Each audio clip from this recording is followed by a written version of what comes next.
I learned what real rage felt like on a Thursday afternoon in late March when I pulled into my grandmother's driveway in Chesterfield County, Virginia, and saw her through the kitchen window with her face buried in her hands. The sight stopped me cold because Grandma Rose had survived the death of my grandfather, a hurricane that took half her roof in 2003 and 60 years of life's ordinary cruelties without ever once letting me see her cry. I was out of my truck and through her unlocked front door in seconds, my heart hammering against my ribs with the kind of fear that turns your mouth to cotton. She looked up when I came into the kitchen, and the expression on her face broke something fundamental inside me. Her eyes were red and swollen, tears tracking down the deep lines of her weathered cheeks, and in her trembling hands she held a stack of papers that looked official and threatening in that particular way legal documents do when they're designed to intimidate. I knelt beside her chair and put my hand over hers, feeling how papery her skin had become, how fragile the bones felt beneath my palm. "Grandma, what happened? What is this?" She couldn't speak at first, just shook her head and pushed the papers toward me. I picked them up and started reading, and with each sentence the rage began to build in my chest like a physical pressure.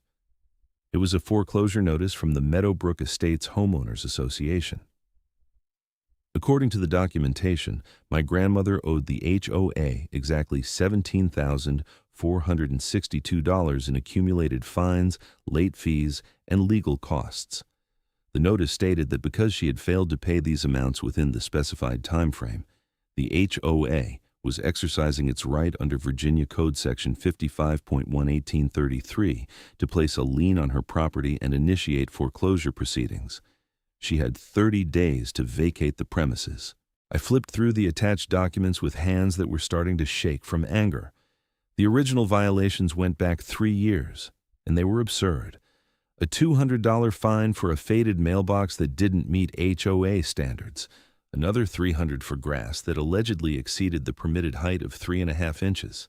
$500 for parking my truck in her driveway overnight when I'd come to fix her water heater 2 winters ago, because apparently vehicles over a certain size weren't allowed to be visible from the street after 8 p.m. Each violation had spawned late fees when she couldn't pay, and those late fees had accumulated interest at 18% annually. And then there were legal fees for the letters their attorney had sent, and assessment fees, and administrative costs, and the pyramid had grown until it devoured everything. "Grandma, why didn't you tell me about this?" My voice came out rougher than I intended. "I thought I could handle it," she whispered. "I thought if I just paid a little each month, but then they kept adding more, and the letters kept coming, and I didn't want to bother you with it. You have your own life, your own business to run." I sat back on my heels and tried to breathe through the fury. I was Isaac Zander, and I'd spent the last 12 years building a commercial real estate investment company in Richmond that specialized in distressed properties and creative financing. I understood debt, leverage, and legal maneuvering better than most people understood their own tax returns. What I was looking at wasn't property management or community standards enforcement. It was predatory lending dressed up in the language of homeowner obligations, and it was targeting an 81-year-old woman who lived on Social Security and a small pension from the telephone company where she'd worked for 40 years. "Tell me everything from the beginning," I said, pulling out the chair beside her and sitting down. "Don't leave anything out." The story came out in fits and starts, interrupted by tears and long pauses where she had to gather herself. It had started 4 years ago when a woman named Patricia Morehouse had taken over as president of the Meadowbrook Estates HOA board. Patricia had moved into the neighborhood with her investment banker husband and immediately set about transforming the quiet, middle-class community into what she apparently envisioned as some kind of suburban paradise of perfect lawns and matching mailboxes.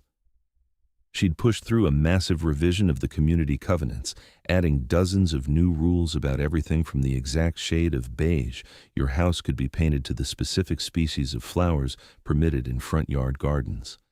My grandmother had lived in her house for 43 years. My grandfather had built much of it with his own hands, working nights and weekends to add the back porch and the garage and the flower beds that my grandmother had tended with such pride. When the new rules came down, she'd done her best to comply, But she was living on less than $2,000 a month, and she couldn't afford to replace a perfectly functional mailbox just because Patricia Morehouse thought it looked dated. She couldn't hire a lawn service to ensure her grass was always exactly 3 inches tall, especially when her yard was nearly half an acre and her ancient pushmower could barely make it through a single cutting anymore. The fines had started small. $50 here, $100 there. She'd paid what she could, but then her water heater had died, and she'd had to choose between a violation payment and cold showers in January. The HOA had added late fees. Then more violations had appeared. Citations for things she couldn't even see were problems. The paint on her shutters was apparently fading unevenly. There were weeds in her flower bed that violated the approved plant list.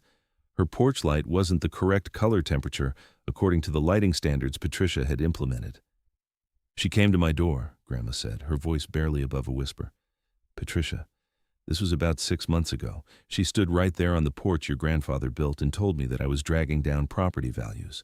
She said people like me who couldn't maintain their homes to community standards should consider whether they really belonged in Meadowbrook Estates anymore. She said it might be time for me to think about moving somewhere more suitable for someone my age. The rage I'd been trying to control blazed white hot. I stood up and paced to the window, looking out at the yard I'd played in as a child. The flower beds where Grandma had taught me the names of every plant, the oak tree my grandfather had planted the year I was born. This wasn't just a house. This was family history, memory made solid, the place where every Thanksgiving and Christmas and birthday had happened for as long as I could remember. Did she threaten you directly? I asked. Not in so many words, but after that, the violations got worse. They started citing me for things I'd already fixed. I replaced the mailbox with one from their approved list, paid for it with money I'd been saving for a new winter coat, and 2 weeks later I got another citation saying it was installed at the wrong height. I measured it myself, Isaac. It was exactly 42 inches, just like the rules say, but they claimed it was 41 3/4 and fined me again. I pulled out my phone and started taking pictures of every page in the foreclosure packet. Then I called my office and told my assistant I was taking the rest of the week off and to reschedule everything. Grandma protested, saying she didn't want me to disrupt my business, but I wasn't listening. I was already making a list in my head of everyone I needed to call, every move I needed to make. That night, I sat at Grandma's dining room table with my laptop and went through the Meadowbrook Estates HOA documents line by line. Virginia law gives HOAs substantial power to enforce their covenants, including the right to place liens and foreclose on properties for unpaid assessments and fines. But that power isn't unlimited, and the more I read, the more convinced I became that Patricia Morehouse and her board had overstepped in ways that were both legally questionable and morally bankrupt. The fines were excessive by any reasonable standard. Virginia courts had established that HOA fines should be remedial, not punitive, designed to encourage compliance rather than generate revenue. What I was seeing looked a lot more like a shakedown than legitimate enforcement.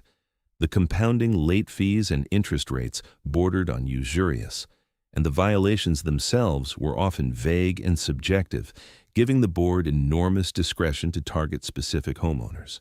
I started digging deeper, pulling property records and financial documents that were public record.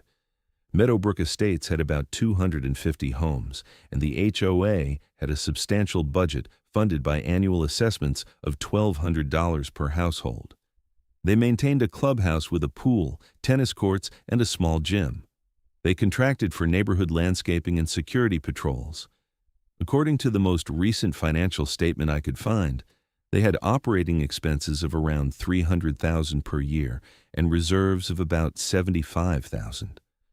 But when I looked at the violation and fine history, a pattern emerged that made my stomach turn.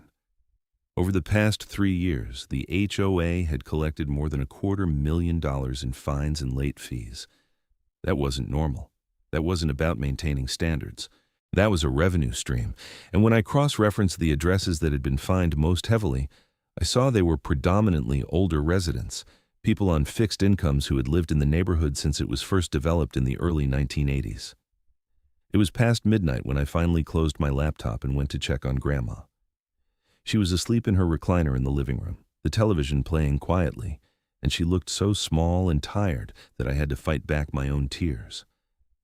I covered her with the Afghan she'd crocheted years ago and stood there for a long moment thinking about my grandfather, wishing he was still alive to see what had happened to the home he'd built, knowing he would have been just as angry as I was. I didn't sleep much that night. I kept running calculations and scenarios, trying to figure out the best approach. The foreclosure notice gave us 30 days, but in practice, that meant I had less time than that to put together a response. I could pay off the debt, of course.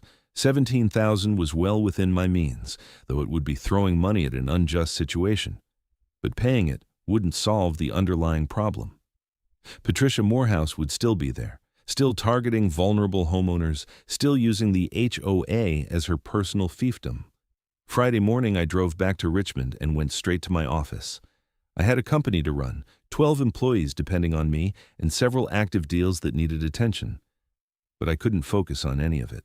My business partner, Marcus, came into my office around 10 and found me staring at my computer screen, not really seeing it. "You look like hell," he observed, dropping into the chair across from my desk. "What's going on?" I told him everything. Marcus had known my grandmother almost as long as I had, having spent plenty of time at her house during the years when we were building the business and surviving on her cooking and encouragement.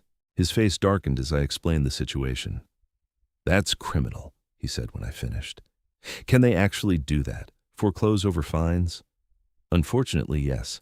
Virginia law is pretty favorable to HOAs. As long as they follow the proper procedures, they can place a lien for unpaid assessments, fines, and fees, and that lien can lead to foreclosure just like a mortgage default." "So what are you going to do?" "I'm going to pay the debt," I said. "I can't let them take her house, but I'm also going to burn their whole operation to the ground." Marcus knew me well enough not to question that statement. "Need any help?" "Not yet, but I'll let you know."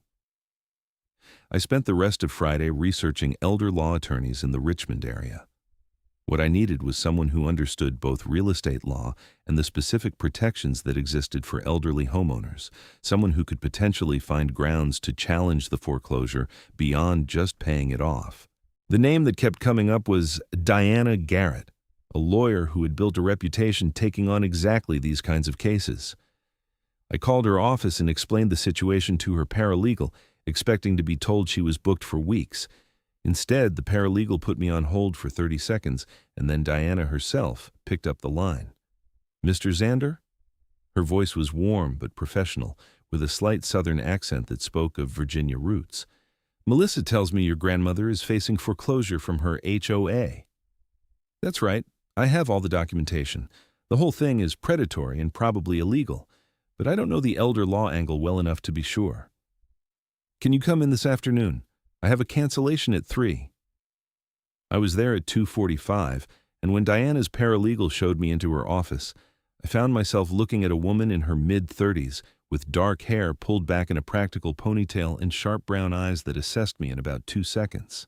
She was wearing a navy suit that was professional without being stuffy, and her office walls were covered with framed thank you letters and photos of elderly clients, not the expensive art and law school diplomas I'd expected.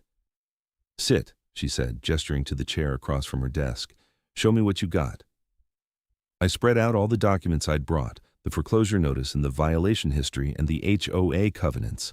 Diana put on a pair of reading glasses and went through everything with an attention to detail that was almost aggressive, making notes on a legal pad, occasionally muttering something under her breath that sounded unflattering about Patricia Morehouse's ancestry. "This is bad," she said finally, looking up at me. "But it's also sloppy, which is good for us. They've violated several procedural requirements, and the fine amounts are going to be very hard for them to justify as reasonable. Tell me about your grandmother, her age, health, financial situation, everything," I told her, and I watched Diana's expression harden. When I got to the part about Patricia coming to the door and suggesting Grandma should move somewhere more suitable, Diana's pen actually snapped in her hand. "Sorry," she said, grabbing another pen. "I get a little intense about this stuff. My own grandmother lost her house to a predatory reverse mortgage scam about 10 years ago. It's why I went into elder law." Something about the way she said it, the genuine anger and pain in her voice, made me trust her completely. This wasn't just a case to her, it was personal. "Here's what I think we should do," Diana said, leaning back in her chair. First, we file an emergency motion to stay the foreclosure on the grounds of procedural defects and excessive fines. I'm confident I can get us at least a 60-day extension, maybe more. That gives us time to build a real case. Second, we go through every single one of these violations and document why they're either invalid or improperly assessed. Third, we look at the broader pattern. If they're doing this to your grandmother, they're doing it to other elderly residents. We find those people, we document their situations, and we potentially bring a class action for predatory enforcement and violation of fair housing protections. How long will all that take? Months, maybe longer. And there's no guarantee we win, though I like our chances. In the meantime, your grandmother lives under the threat of losing her home, and the stress alone could seriously impact her health. I'm going to pay off the debt, I said. Today, if possible. I can't let her go through that stress. Diana nodded slowly. I understand, and I think that's probably the right call from a practical standpoint. But Isaac, paying them doesn't solve the problem. They'll just start the cycle over again with new violations, new fines. Your grandmother will spend however many years she has left living in fear in her own home. I know. That's why I said I'd pay off the debt, not that I'd let this go. I need you to keep building that case, documenting everything, finding the other victims. Because I'm not done with Patricia Morehouse and her HOA board. What are you planning? I hesitated, not sure how much to tell her. Diana was an officer of the court, and what I was considering might venture into ethically gray territory. But something in her eyes told me she'd seen enough of these situations to understand that sometimes justice required creativity. I'm a real estate investor, I said carefully. I specialize in distressed properties and creative financing. I'm going to look at the HOA itself as an investment opportunity and see if there's any leverage to be found there. Legally, I added quickly, everything above board. But if there's a way to use my expertise to put pressure on them, to force them to change their practices or face consequences, I'm going to find it. Diana studied me for a long moment, and then a slow smile spread across her face. That's the most interesting approach I've heard in a while. Okay, here's what I'll do. I'll represent your grandmother pro bono, no charge. I'll build the case for procedural violations and predatory practices, and I'll keep digging for other affected residents. You do whatever legal investment magic you're thinking about, and we communicate regularly, because if you find leverage, I need to know about it for the legal case, and if I find something that affects your investment strategy, you need to know about it. Deal? I stood up and shook her hand. Deal. And thank you. Don't thank me yet. Thank me when your grandmother's safe and Patricia Morehouse is looking for a new hobby. I went straight from Diana's office to my bank and had them cut a cashier's check for the full amount of the debt. Then, I drove to the HOA management company's office in Midlothian and walked in with the check and a letter from Diana, stating that I was acting as my grandmother's representative, and that payment was being made under protest, with all rights reserved to challenge the underlying violations and seek return of improperly assessed fines. The woman at the front desk looked nervous when she saw the amount of the check. I'll need to get our manager, she said. The manager was a tired-looking man in his 50s, named Robert, who clearly wanted nothing to do with the situation. This is highly irregular, he said. Generally, these payments need to be made directly to the HOA attorney. Generally, the HOA doesn't try to foreclose on elderly women for having slightly tall grass, I replied pleasantly. But here we are.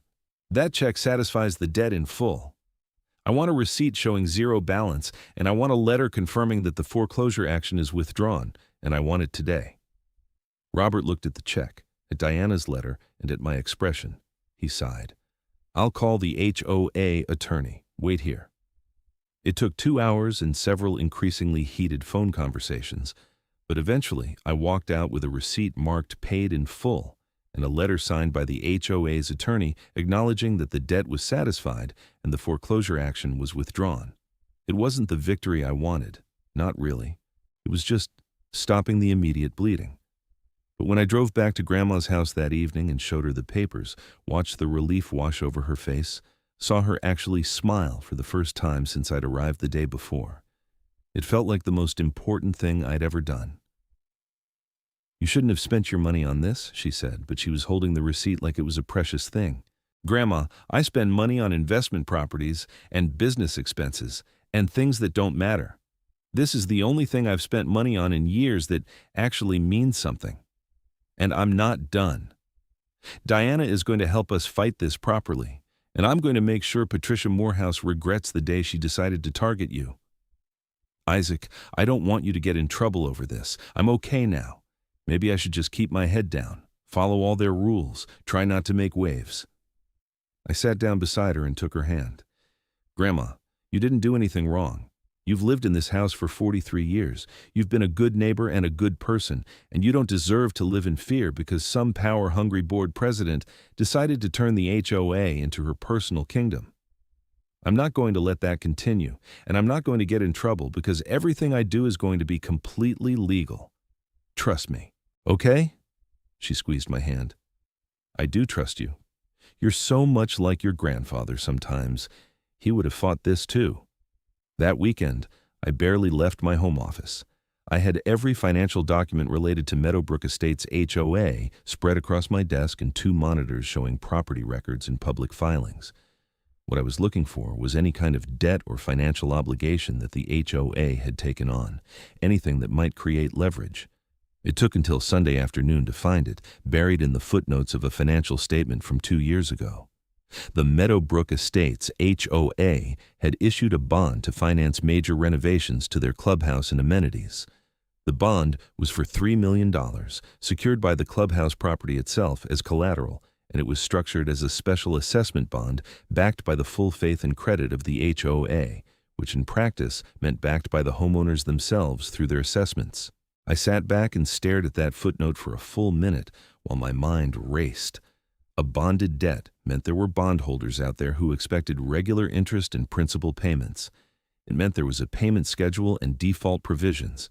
It meant the HOA had obligations beyond just collecting assessments and maintaining the neighborhood. And if those bonds were publicly traded, they could be bought and sold like any other debt instrument. Monday morning, I called my bond trader contact, a woman named Sarah who worked at a mid-size investment firm in New York. I need information on a municipal bond issue, I said. Special assessment, HOA in Chesterfield County, Virginia. Can you search for it? Give me the details. I read her everything I had from the financial statement. She put me on hold, and I listened to generic jazz music for about 5 minutes before she came back on the line. Found it. Meadowbrook Estates Homeowners Association, Special Assessment Revenue Bonds, Series 2023. $3 million issue, 20-year maturity, 5% coupon, rated BBB- by one of the smaller agencies. Want to know the interesting part? Everything about this is interesting to me. They're trading at about 60 cents on the dollar. That's distressed territory. Somebody out there doesn't think the HOA is going to be able to keep making payments. My heart rate kicked up. Why? What happened? Let me pull the recent news. Okay, here we go. There was a story in the local paper about 6 months ago. Looks like there was a big fight at an HOA meeting about assessment increases. The board wanted to raise annual assessments by 40% to cover the bond payments, and the homeowners revolted. They only approved a 15% increase, which apparently isn't enough to cover both the bond service and normal operating expenses. The HOA has been dipping into reserves to make the bond payments. How long can they keep that up? According to their last quarterly financial filing, maybe another year and a half max. After that, they either need to cut services dramatically, raise assessments again, or they're going to default on the bonds. I felt a smile spreading across my face. Sarah, can you find out who holds those bonds and whether they'd be willing to sell? I can make some calls. What are you thinking? I'm thinking I want to buy that debt, all of it if possible. There was a pause. Isaac, this is $3 million we're talking about, and it's distressed. If you buy at 60 cents on the dollar, that's still $1.8 million for bonds that might default. I know exactly what I'm doing. Make the calls. It took 2 weeks of negotiations, but Sarah found that the bonds were held by 3 different investment funds that were all happy to unload what they considered a declining asset. They'd bought in at par value expecting a safe municipal return, and the payment troubles had spooked them. I offered 62 cents on the dollar for the whole position, $1.86 million for the entire $3 million in outstanding principal. The funds accepted. By mid-April, I owned the Meadowbrook Estates HOA's debt. Every payment they made on the bonds came to me. And more importantly, if they defaulted, I had the right to accelerate the debt and foreclose on the collateral, which meant the Clubhouse property. Diana called me the day after the bond purchase closed. "I've been digging into other residents like you asked," she said. "Isaac, what your grandmother went through isn't even the worst of it. I've found 6 other elderly homeowners who have been systematically targeted with violations and fines. 3 of them have already sold and moved because they couldn't handle the stress and expense. One couple is facing foreclosure right now, debt of $22,000. Another woman had a stroke 6 months ago, and her daughter swears the stress from the HOA situation was a contributing factor. Get me names and contact information for everyone willing to talk. I want to help. What are you going to do?" I bought the HOA's bond debt, all $3 million of it. There was a long silence on Diana's end. "You did what?" I explained the situation, the clubhouse renovation financing, the distressed bonds, the position I now held. "If they default on payments to me, I can foreclose on their clubhouse. I own their debt the same way they tried to take my grandmother's house." Diana laughed, and it was a sound of pure delight. "That's brilliant. That's absolutely brilliant. Do they know yet?" "They'll get notification this week that the bonds have been transferred to a new holder. I doubt they'll make the connection immediately." "What's your play here? Are you actually going to force them into default?" "I'm going to give them a choice. They can keep operating the way they have been, targeting elderly residents and squeezing people for fines, in which case I'm going to make their financial situation impossible and they will default and I will take their precious clubhouse. Or they can cancel these predatory fines, implement protections for elderly and disabled residents, and remove Patricia Morehouse from any position of power. If they choose reform, I'll work with them on restructuring the bond debt to something sustainable." "Isaac, I could kiss you right now. This is exactly the kind of leverage we need." Something about the way she said it made my pulse jump. I'd been talking to Diana regularly over the past 2 weeks, and I'd found myself looking forward to those conversations more than I probably should. She was brilliant and passionate and funny, and she cared about the work in a way that reminded me why I'd gotten into real estate investment in the first place, the idea that you could use financial tools to make positive change. "Well, I'm not going to say no to that," I said, trying to keep my tone light, "but maybe we should wait until we've actually won." "It's a date. Now let me tell you about what I found in the HOA bylaws. There's a provision for a special election to recall board members if 20% of homeowners petition for it. I think we could get those signatures." We talked for another hour, planning strategy, and by the time we hung up, I was feeling genuinely optimistic for the first time since this whole thing started. I had leverage. I had a brilliant attorney on my side, and I had a growing determination to make sure no one else's grandmother had to go through what mine had experienced. The notification letter went out to the HOA that week, informing them that their bonds had been transferred to a new holder, and all future payments should be remitted to an account I'd set up. I waited to see if there would be any reaction, but apparently it didn't register as significant. As far as they knew, some random investor had bought their debt, nothing unusual. I spent the next few weeks working with Diana to document the pattern of violations and fines. We found 12 elderly residents in total who had been excessively targeted. The total fines assessed against them over the past 3 years was over $400,000, an absolutely staggering amount. Several of them had been forced to sell their homes. Others were living in constant fear, afraid to even use their front porches in case Patricia drove by and found some new violation to cite them for. One woman, Margaret, who was 84, had been fined $15,000 for having a bird feeder in her front yard that allegedly attracted nuisance wildlife. She'd taken the bird feeder down immediately when cited, but the HOA had continued to fine her for weeks afterward, claiming she hadn't removed it fast enough. Another man, Robert, had been cited for running a business from his home because his son visited once a week, and his son's work van was occasionally parked in the driveway. The supposed business was a violation of residential zoning according to Patricia's interpretation, Never mind that Robert's son was just visiting his elderly father and happened to drive a work vehicle. Each story made me angrier. This wasn't governance, it was a protection racket, and Patricia Morehouse was running it with the full backing of her HOA board. In early May, Diana and I met with a group of affected residents at my grandmother's house. There were 9 people there, all elderly, all tired and scared. Diana explained what we'd found and what we were planning. "We have grounds for a lawsuit challenging the fines as excessive and predatory," she said. "We can also pursue action under the Fair Housing Act since there's a clear pattern of targeting elderly residents. But litigation takes time and money, and there's no guarantee of success. Isaac has found another angle that might be faster and more effective." I stood up and explained about the bonds, about the financial pressure the HOA was under, about the leverage I now held. "They need to make a quarterly payment to me in 2 weeks," I said. $75,000. According to their financial statements, they can make this payment, but it's going to drain their reserves to dangerously low levels. I'm going to use that pressure point to force a meeting and demand changes." "What kind of changes?" Margaret asked. "First, all improper fines assessed against elderly residents are forgiven. That's not negotiable.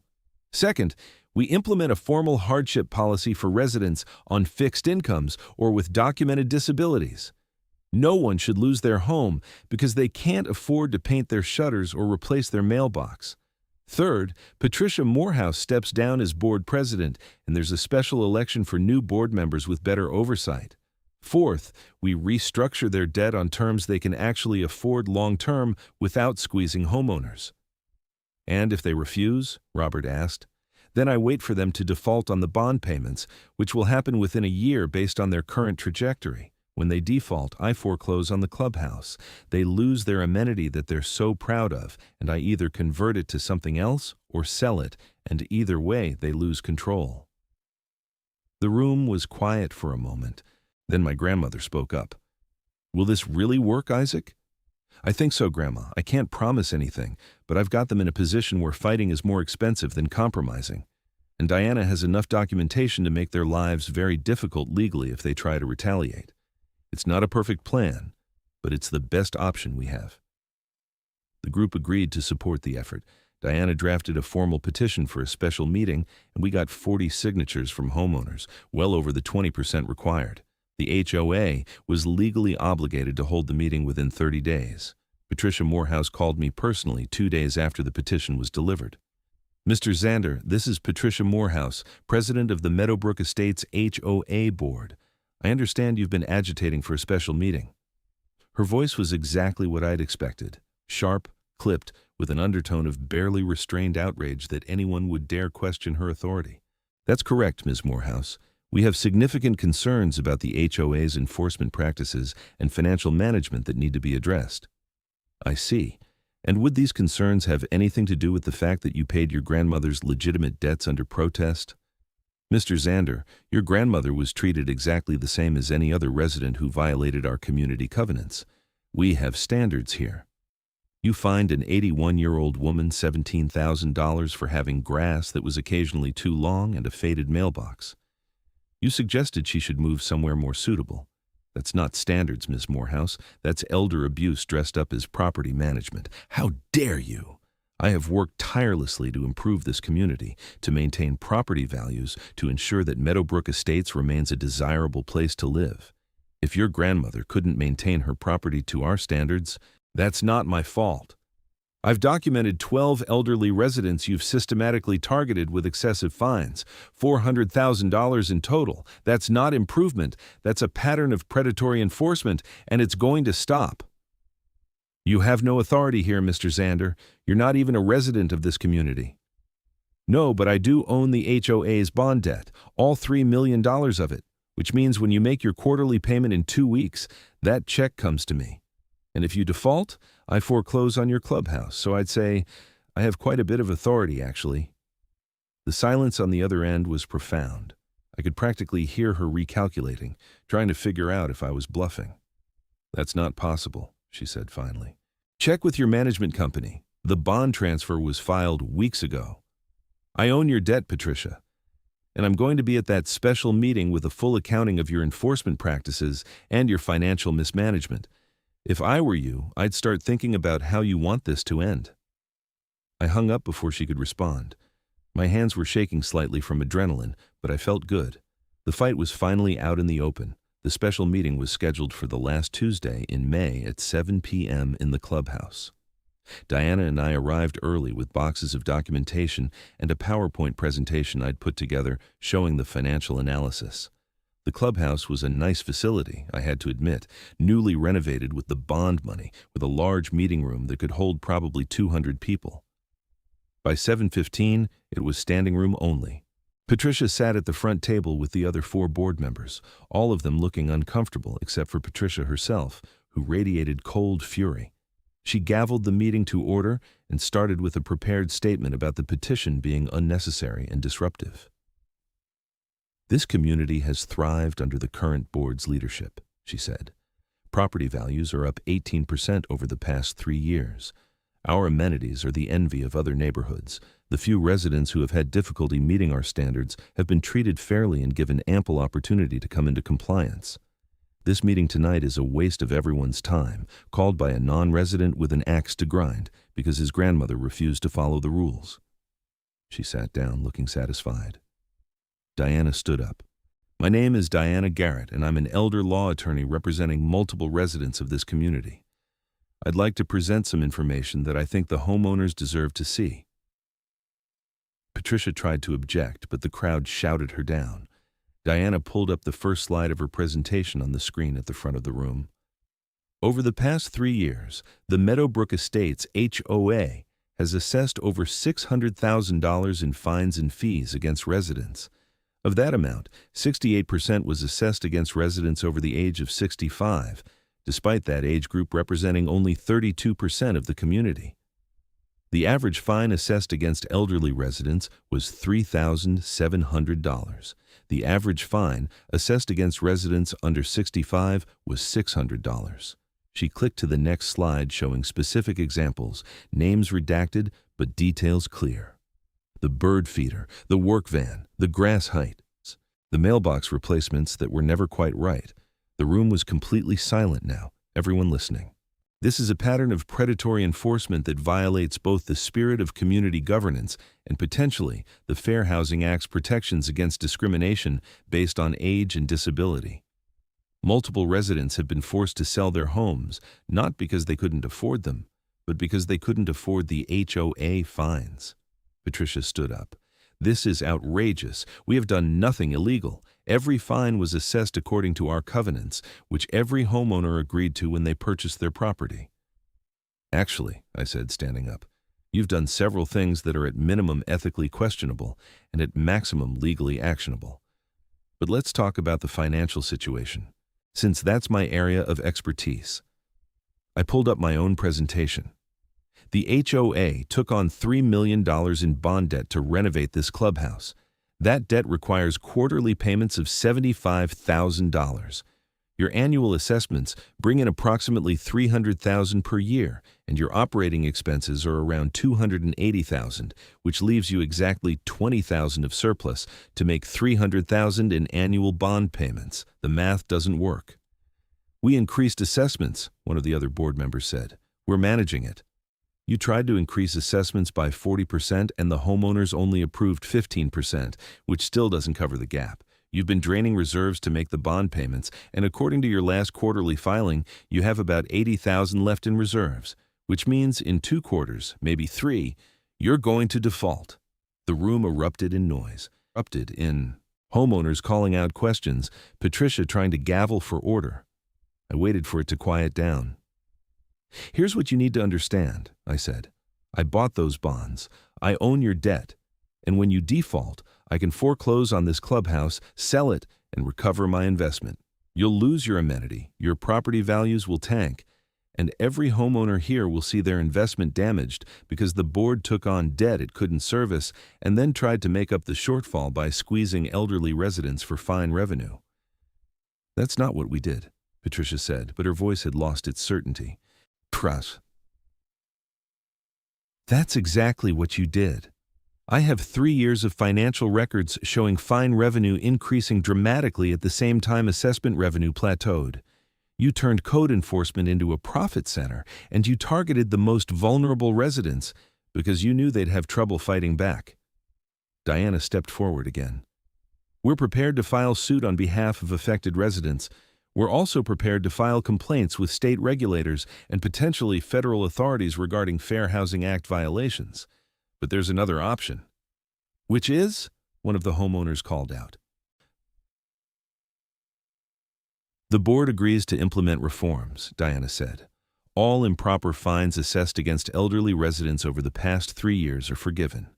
The HOA adopts a formal hardship policy. Patricia Morehouse steps down as president, and Isaac works with the board to restructure the bond debt on sustainable terms. I'm not stepping down, Patricia said. I've done nothing wrong. Then we'll recall you, someone shouted from the back. I'll sign that petition right now.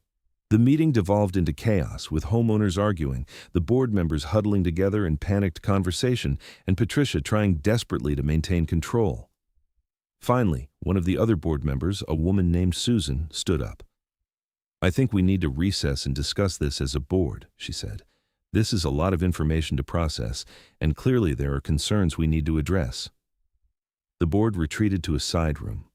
Diana and I stood with a group of homeowners who had questions and comments. My grandmother was there, looking overwhelmed but also quietly proud. An hour passed before the board came back out. Susan spoke instead of Patricia, which was telling. The board has discussed the situation. We acknowledge that there may have been some overly aggressive enforcement in certain cases, and we're willing to review the fine structure for residents who can demonstrate financial hardship. We're also willing to work with Mr. Zander on the bond debt restructuring. However, we don't believe that board member resignations are appropriate or necessary. That's not good enough, I said. I want full forgiveness of all fines assessed against residents over 65 for violations related to property maintenance they were physically or financially unable to perform. I want a formal hardship policy in the covenants, not just a review process, and I want Patricia removed from any position of authority over enforcement decisions. You don't get to make demands, Patricia said, finding her voice. You're not even a homeowner here. No, but I'm your creditor. And I'm the one who decides whether to restructure your debt or wait for you to default and take your clubhouse. So actually, I do get to make demands. The standoff lasted another week. The board tried to find alternative financing to pay off the bonds, but no bank would touch them with their current financial situation. They tried to negotiate partial reforms, but Diana and I held firm. Finally, facing a quarterly payment deadline they couldn't meet without my cooperation, they capitulated. The settlement agreement was signed on June 15th. All fines assessed against elderly residents for property maintenance violations over the past 3 years were forgiven, totaling over $300,000. The HOA adopted a comprehensive hardship policy that required case-by-case review of any fines over $500 and prohibited foreclosure actions against residents who could demonstrate financial inability to comply with non-safety-related covenants. Patricia Morehouse resigned as president and from the board entirely, and I restructured the bond debt, extending the term and reducing the interest rate in exchange for the HOA agreeing to cap annual assessment increases at 3% and maintain minimum reserve levels. It wasn't a complete victory. Patricia avoided any criminal charges, though Diana made it clear she'd be watching for any hint of retaliation. Some of the elderly residents who had already sold their homes couldn't be made whole. But it was enough. The day after the agreement was signed, I went to see Grandma. She was working in her flower beds, wearing her old gardening gloves and a wide-brimmed hat, planting marigolds. I sat on the porch steps and watched her work, feeling something loosen in my chest that had been tight for months. "You did good, Isaac," she said without looking up. "Your grandfather would have been proud." I had help. Diana did most of the legal work.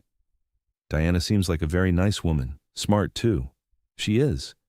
You should ask her to dinner, a proper dinner, not a business meeting. I laughed. Grandma, are you matchmaking? I'm just saying, when you find someone who cares about the same things you do, someone who fights beside you, that's worth paying attention to. Your grandfather and I fought beside each other for 43 years. Best decision I ever made. She had a point. I'd been thinking about Diana more than I probably should, finding excuses to call her, looking forward to our meetings in a way that had nothing to do with the case. When this was all over, when the stress had faded, maybe I'd take Grandma's advice. The special election for new board members was held in July. 3 of the 5 seats were up, and all 3 went to candidates who had run on a platform of transparent governance and reasonable enforcement. The new board's first action was to conduct a comprehensive review of all pending violations and dismiss more than half of them as either improperly documented or excessive. I kept the bonds. My investment was now secure with the restructured terms, and I figured it was good insurance to make sure the HOA stayed honest. But more than that, it felt like the right ending to the story. The clubhouse that Patricia had wanted so badly, the symbol of her vision for the community, was technically mine. The debt that had been used to finance it paid to me. It was a constant reminder that no one was above accountability. In August, Grandma turned 82. We threw her a party on the front porch that my grandfather had built, the porch she'd almost lost. There were neighbors and family and Diana, who had become a regular presence in both my life and Grandma's over the past few months. We'd been on several proper dates, dinners, and movies, and long conversations that had nothing to do with HOAs or legal cases, and I discovered that Diana was funny and warm and had a passion for old movies and terrible puns that made me laugh every time. We stood together on the porch as Grandma opened presents, and Diana leaned against me in a way that felt natural and right. "Your grandmother is lucky to have you," she said quietly. "I'm lucky to have her, and lucky to have met you." She looked up at me, smiling. "So this whole nightmare with the HOA was worth it?" "I wouldn't go that far, but something good came out of it, yeah. Several good things. 12 families who don't have to live in fear anymore. A reformed HOA board. You discovering that you're pretty good at using your powers for good instead of just making money." "And you," I said. "Definitely you." She kissed me then, right there on my grandmother's porch with half the neighborhood watching, and Grandma pretending not to notice but clearly delighted. When we broke apart, I saw my grandmother watching us with satisfaction, and I realized she'd probably been planning this outcome from the moment I'd first mentioned Diana's name. The next year was good in ways I hadn't expected. My business thrived, but I found myself more selective about the deals I took on, looking for opportunities to do well while also doing good. Diana and I built something real together, a relationship based on shared values and mutual respect, and the kind of deep compatibility that made everything easier. We spent holidays at Grandma's house, helped her maintain the property, and gradually became part of the Meadowbrook Estates community in our own right. The HOA stayed reformed. The new board was transparent with finances, reasonable with enforcement, and actually responsive to homeowner concerns. Property values continued to rise, but now it was because the neighborhood was known as a good place to live, not because residents were terrified of violations. Patricia Morehouse moved to a different subdivision about 6 months after resigning, and from what I heard, she'd learned nothing and was trying to run for HOA president there. I sent a quiet warning to some of the residents there about what to expect. What they did with that information was up to them. In October of that second year, Diana and I got engaged on the same porch where we'd shared that first kiss. Grandma cried happy tears and immediately started planning the wedding. We got married the following spring in the backyard of Grandma's house, under the oak tree my grandfather had planted. The clubhouse had been available to rent for events, but there was no way I was getting married in a building I technically owned through foreclosure leverage. Some symbols matter. My grandmother lived to see our first child, a boy we named Connor Isaac, born 3 years after that awful Thursday when I'd first found her crying at her kitchen table. She held him on the same porch where she'd raised my father and me, where she'd weathered storms literal and metaphorical, where she'd almost lost everything to bureaucratic cruelty and someone else's power trip. The deed to her house was safe in a lockbox with her will, with instructions that it would pass to me and eventually to Connor. The house my grandfather built would stay in the family, protected now not just by legal documents, but by the knowledge that some things are worth fighting for, that communities should lift people up rather than tear them down, and that sometimes the best revenge is forcing people to be better than they wanted to be. I still own those bonds. Every quarter the HOA makes their payment, restructured and reasonable, and I deposit it and remember what it cost to get here. Sometimes I drive through Meadowbrook Estates and look at the houses, thinking about the people inside, hoping they know how close they came to losing their homes to someone's vision of perfection that left no room for human limitation. Diana still practices elder law, still fights for people who can't fight for themselves. I still invest in real estate, but now I look for opportunities to make positive impact, not just profit. And my grandmother still tends her garden, plants her marigolds, watches her great-grandson play under the oak tree, and occasionally reminds me that the best things in life come from standing up when it would be easier to walk away. The Meadowbrook Estates Clubhouse stands as a monument to an expensive lesson. The HOA learned that debt is leverage, that targeting the vulnerable creates liability, that governance requires wisdom and restraint. I learned that financial tools can be weapons or shields depending on how you wield them, that justice sometimes requires creativity, and that the right partner makes everything worth fighting for. And somewhere in a different subdivision, Patricia Morehouse is probably writing violation notices and dreaming of perfect lawns, never quite understanding why her vision of community always ends in conflict. I don't think about her much anymore. She's not worth the energy. Instead, I think about Connor learning to walk on the porch his great-great-grandfather built, about Diana coming home from a case with fire in her eyes and stories about another client she's helping, about Sunday dinners at Grandma's house, where 3 generations gather and the only violations that matter are violations of the rule that everyone gets seconds on dessert. That's what home should be. Not a showcase, not a competition, not a battlefield where the most vulnerable are targeted for extraction. Just a place where people live their lives, love their families, grow old with dignity, and know that the walls around them are secure not because of covenants and enforcement, but because of something deeper and more enduring. The foreclosure notice that started everything is still in my desk drawer at home, a reminder of how quickly security can become threat, how easily governance can become tyranny. I keep it there as a talisman, a warning, a promise to myself that I'll never forget what almost happened. Because homes aren't just property. They're not just investments or assets or items on a balance sheet. They're where we build our lives, where we raise our children, where we become the people we're meant to be.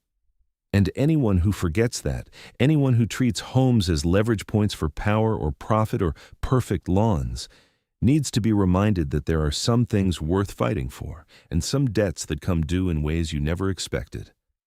I fought for my grandmother's home with every tool I had, legal and financial and strategic. And in the process, I found a partner, built a family, learned what really matters. The HOA tried to take a house. Instead, they gave me a purpose. That's the story. That's how you turn a foreclosure notice into a wedding, a violation into a victory, a crisis into a calling. You find your leverage, you hold your ground, you refuse to accept that cruelty is just the cost of community standards. You fight, not with anger, but with strategy, not with violence, but with the very tools they used against you, turned back with precision and purpose. And when it's over, when the dust settles and the reforms are signed and the debt is restructured, you sit on your grandmother's porch with your family beside you, and you remember that this is what you were fighting for all along. Not revenge, though that was sweet in its way. Not even justice, though that mattered. But for the simple right of good people to live in peace in the homes they've earned, to grow old with dignity, to know that their community will support them rather than prey on them. The Meadowbrook Estates, HOA, learned that lesson the hard way. They lost their president, their autonomy, and almost their clubhouse. They paid back hundreds of thousands in improper fines. They had to face their own cruelty reflected back at them through financial statements and legal documents, and finally through the simple question of whether they were the kind of community that protected its most vulnerable or exploited them. They chose protection in the end, but only because they had no other choice. I'd taken away every alternative, boxed them in with their own debt and their own documented pattern of abuse, and forced them to become better than they wanted to be. That's the thing about leverage. It's morally neutral. It can be used to oppress or liberate, to take or protect. Patricia Morehouse understood the first part. She used the HOA's power to squeeze and control and ultimately to threaten people's homes. But she never understood that leverage cuts both ways, that debt flows in multiple directions, that the tools of oppression can become the instruments of justice. I understood both parts. I used her own weapon against her, bought the debt she'd created, and forced a reckoning. And then I used that same leverage to build something better, to create protections where before there were only threats, to turn a predatory system into something approaching actual community governance. It wasn't perfect. Some damage couldn't be undone.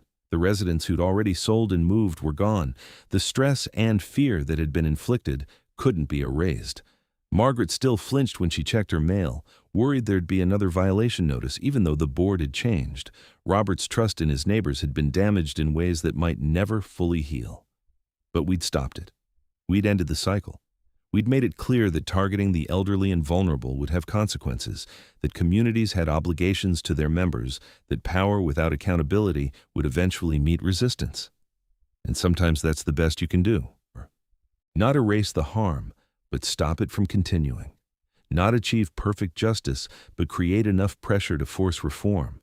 Not fix everything, but fix enough that people can breathe again, sleep again, live in their homes without fear. Grandma Rose understood that better than anyone. She'd lived through enough to know that victories are rarely complete, that justice is usually partial, that the best you can hope for is to make things a little better and protect the people you love. She didn't need revenge. She just needed to be safe in her home, to tend her garden, to live out her years in the place where she'd built her life. I gave her that. With Diana's help, with the leverage I'd found, with every tool in my arsenal turned to the purpose of protection rather than profit. And in giving her that security, I'd found something for myself, too. A partner who shared my values. A purpose beyond just making money. A family that was growing in the shelter of the home my grandfather built and I'd fought to preserve. Connor would grow up knowing that story, knowing that sometimes you have to fight, that financial tools can be used for good, that homes and families and dignity are worth whatever it takes to protect them. He'd learn it not from lectures, but from living it. From Sunday dinners at his great-grandmother's house, from the casual mentions of the time Daddy bought the HOA's debt, from the way Diana and I looked at each other and knew we'd fought for something that mattered. That's the legacy. Not the bonds I still hold or the money I made or even the reforms we forced through, but the simple fact that a boy will grow up secure in the knowledge that his family protects its own, that communities should care for their members, that power has to answer to something larger than itself. And somewhere in a file cabinet, that foreclosure notice sits as a reminder of how quickly everything can change, how fragile security can be, how important it is to fight when fighting matters. I don't look at it often anymore. I don't need to. The lesson is written in the deed to Grandma's house, in the quarterly bond payments that still come through, in the reformed HOA board that actually serves its community now, in the life Diana and I have built together. Patricia Morehouse tried to take a home and break a family. Instead, she gave me everything that matters. That's the real victory, the one she'll never understand. Not that I stopped her, though I did. Not that I won, though I did that too. But that in trying to destroy something precious, she forced me to recognize what I had, to fight for it, and in fighting for it to find everything else I needed. The porch where this story ends is the same porch where it really began, years before that Thursday afternoon. It's where my grandfather taught me to hammer and nail, where my grandmother told me stories, where I learned what home means. It's where I brought Diana to meet my family, where I proposed, where we celebrated our wedding, where Connor took his first steps. It's the center of everything that matters, protected now not just by locks and deeds and legal documents, but by the certain knowledge that some things are worth whatever it takes to defend them. HOAs and boards and covenants are just words on paper. Homes and families and dignity are what's real, what endures, what's worth fighting for. That's the story. That's what I learned. That's why, when I found my grandmother crying with that foreclosure notice, I didn't just pay the debt and walk away. I couldn't. Because homes aren't built with money. They're built with years and love and memory and the kind of stubborn determination that refuses to let someone else's cruelty win. My grandfather built that house with his hands. My grandmother filled it with life. I protected it with every skill I had. And Connor will inherit it, not just as property, but as a reminder that family defends family, that communities have obligations, that leverage can liberate. And somewhere, Patricia Morehouse is writing another violation notice, targeting another vulnerable person, never learning. But not here. Not in Meadowbrook Estates, not on my watch. The clubhouse stands as her monument and my reminder. The reformed covenants are her defeat and the community's victory. The quarterly bond payments are her tax for trying to rule through fear. And on this porch, in this house, at this moment with my family around me and my grandmother smiling and Diana's hand in mine, I know that we won. Not perfectly, not completely, but enough. Enough to sleep at night, enough to raise a child here, enough to know that when it mattered, I fought, and the people I love are safe because of it. That's what home means. That's what community should be. And that's what I'll defend. For as long as I draw breath, with every tool and dollar and ounce of determination I possess. Because some things are worth fighting for, and this porch, this house, this family, this stubborn old woman who refused to give up her home, this is all of them. The foreclosure notice threatened to take it all away. Instead, it gave me everything. That's the real story, the one worth telling, the one I'll pass down to Connor and whatever children come after. Not the tactics or the strategy or even the victory, but the simple truth that when someone threatens what you love, you fight, and sometimes you win. And winning looks like Sunday dinner on a porch your grandfather built in a house that's finally permanently safe. That's enough. That's everything. That's home.